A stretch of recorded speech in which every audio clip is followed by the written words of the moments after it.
This video will show you how to replace your power steering pump on this Toyota Corolla. This will be located along the passenger side of your engine compartment. Let's get into it. Okay friend, let's get started on our job. Just a quick note, we will have to remove our passenger side front wheel, so make sure you're in a safe area to do so. Before removing the power steering pump, it's a good idea to remove as much of the original power steering fluid as possible, especially from your power steering reservoir. For that, I'm going to remove my cap. We'll just give that a quick inspection. We can set it aside. Use a fluid extractor to remove as much fluid as possible.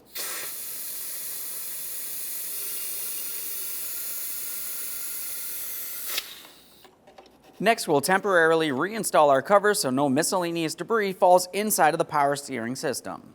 Next, we're going to remove our engine cover. This is held in place with two 10mm headed mounting nuts, and there should be mounting hardware along the rear. Ours is missing. We'll remove the hardware we do have along the center.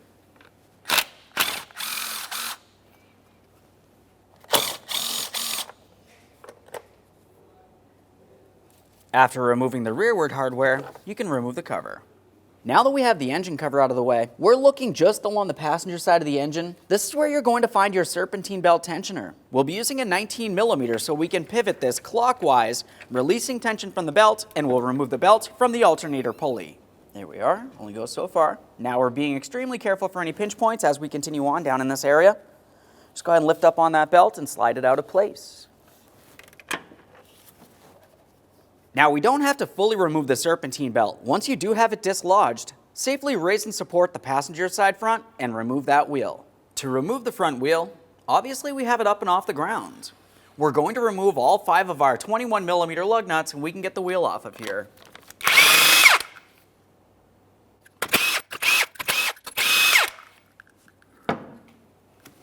Once you have the wheel out of the way, we're making our way behind where the front brakes are, and this is where we can find our engine splash shield. The engine splash shield is held in place with two 10mm headed mounting bolts, and commonly there's going to be a small push clip on the far corner. Ours is missing.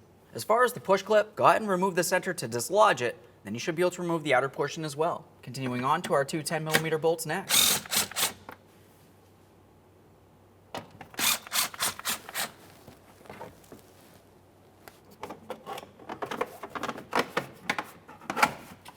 Take hold of the panel and slide it out of your way. Let's make our way in and behind this area next. Now with the panel dislodged, we can see our power steering pump and power steering pump pulley along the bottom of the engine. Let's go ahead and remove our serpentine belt from the power steering pump pulley.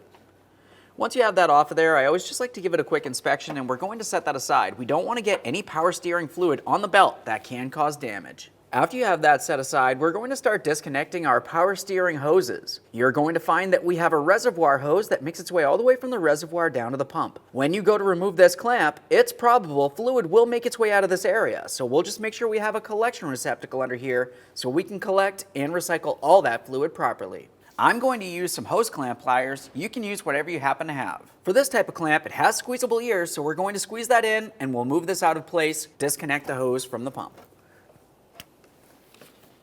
As far as that hose is concerned, it may be stuck on the pump. Use a hose pick if necessary to break it free.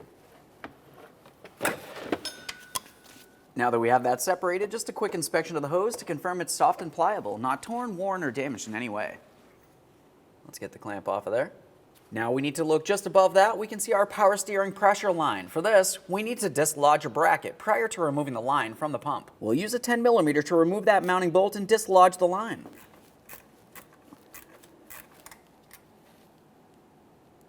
Now that we have that dislodged, let's make our way to the connection point where the power steering pressure line goes into the pump next. We're using a 16mm for our line fitting.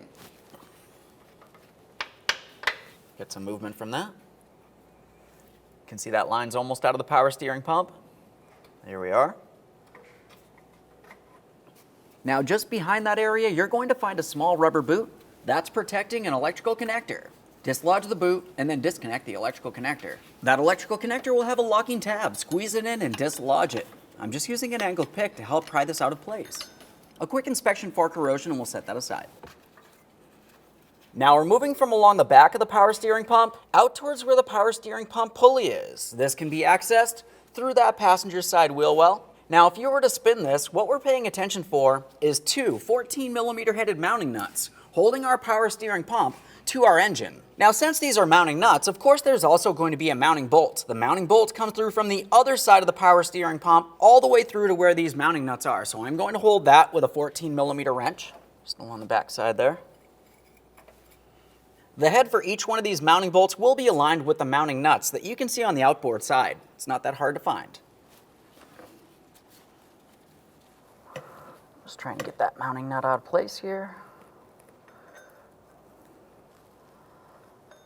There's that.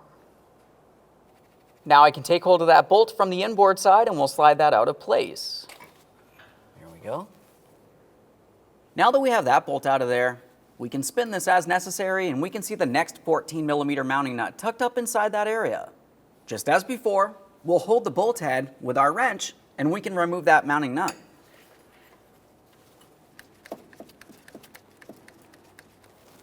Now we should be able to move that bolt around, see if we can tap it out of place, or even just pull it from the opposite side. Now there is still one mounting bolt left, but this mounting bolt is holding a bracket to the power steering pump. We can remove that on the bench. Once you have the first two bolts removed, go ahead and pry this out of place and remove it from the vehicle. Keep in mind, fluid is inside the power steering pump. It's getting loose now. Let's take hold of that power steering pump and we'll carefully bring it out through this area.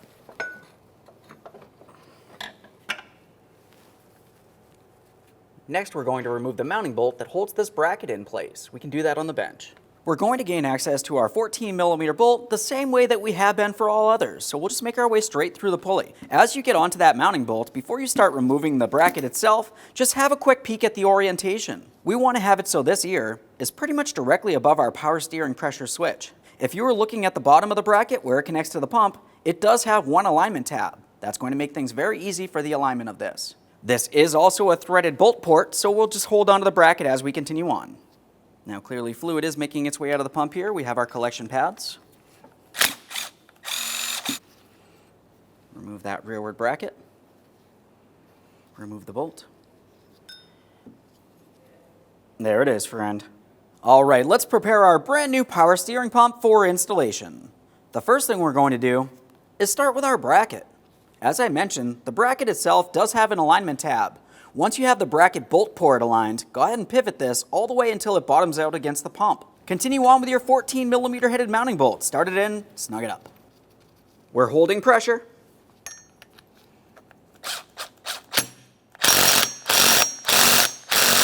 Double check to confirm that bracket's fully tightened. Continuing on, you're going to find that you have two protective boots. Remove the pair. Now the port that the pressure line will go into does have a plastic cap that you need to twist counterclockwise to remove. You can use a flat blade screwdriver if necessary. Just a quick inspection in that port to confirm there's no miscellaneous debris. There shouldn't be any, we just remove the cap. Now for the reservoir hose, we have another small cap on this as well. You can remove that. Let's get this in the vehicle. Prior to installation of that pump, we want to focus on the bracket area where we're going to be mounting the pump. There's two bushings that need to be driven outward.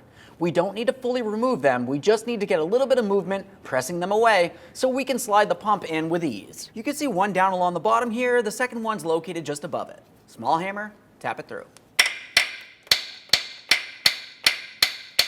That one looks good, same process for the next, just above it. All right, let's get that pump in place. We're coming into the engine compartment through the passenger side wheel well.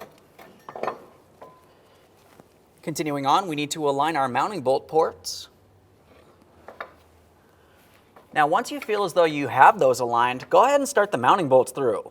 Keep in mind, those come through from the inboard side towards the outboard side. And then behind that power steering pump pulley is where the mounting nuts will be. There's one of our bolts.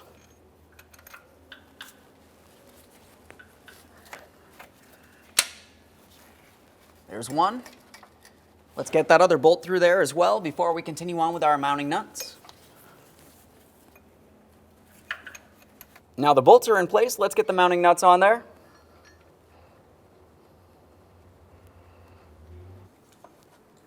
Obviously you can turn the mounting nut or the mounting bolt, whatever's easiest for you. Once you have them both started on, go ahead and snug them up. The torque for each of these will be 27 foot-pounds.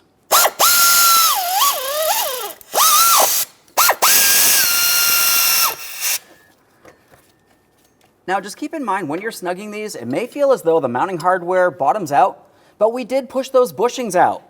So you'll find that you have to continue tightening.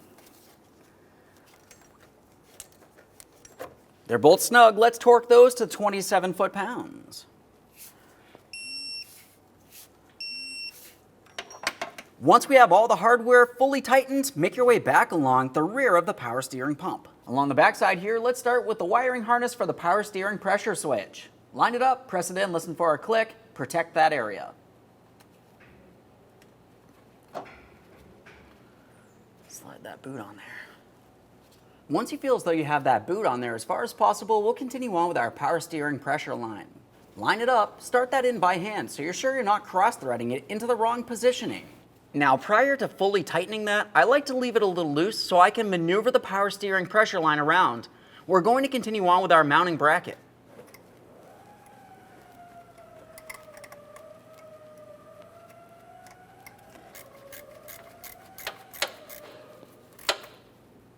Okay, right there's bottomed out. We'll just take it a tiny bit further.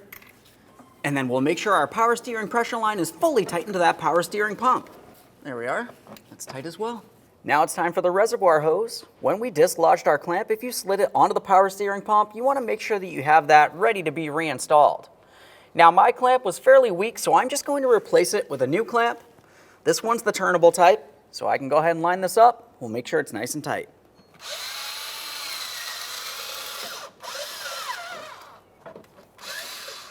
Make sure it's properly adjusted.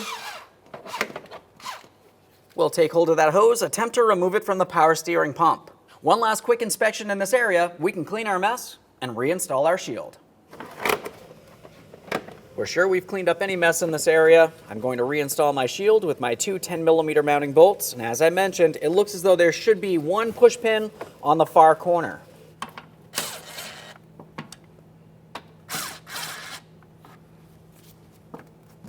Now we can get the wheel in place. We'll start on all 5 of our 21mm lug nuts, bottom them out.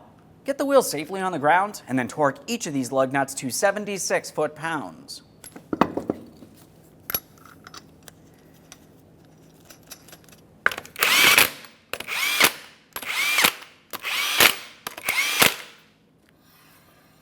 The wheels on the ground, we'll be torquing these to that 76 foot-pounds in a crisscross manner.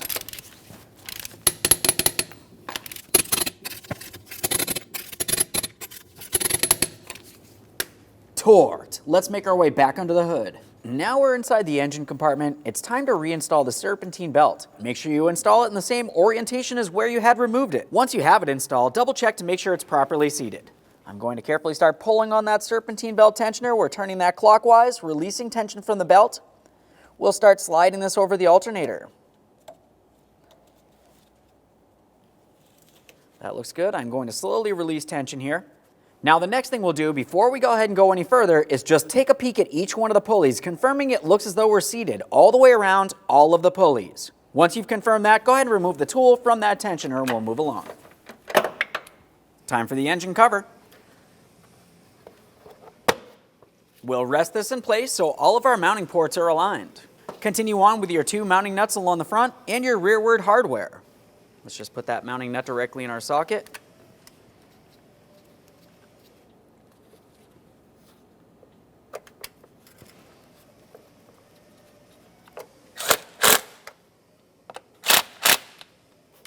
Obviously, you also want to insert your rear hardware as well. Double check to make sure that's properly secured, and we'll continue on to our power steering reservoir.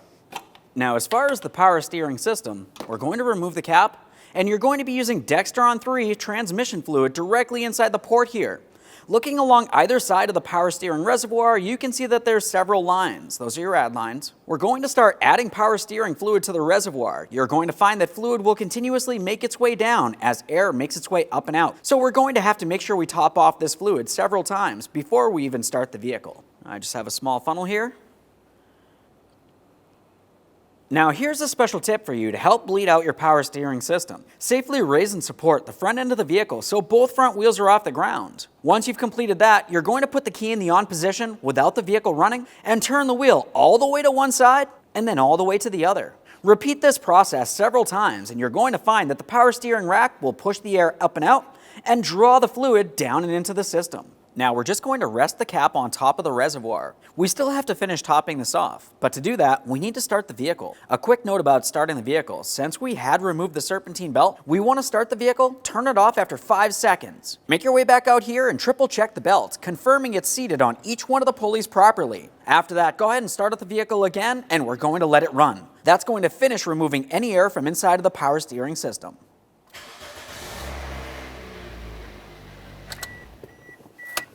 Just looking at this belt. That looks good all the way along. Perfect. Now, depending on the length of time that you've run the vehicle, if the vehicle is still considered cool or cold, you would want to be up along this chart here. We want to be up to the maximum line. If you've run your vehicle for an extended period of time, you want to be up along the maximum line on this area here. Now, since I have not run mine very long, I'm just going to go for that first line.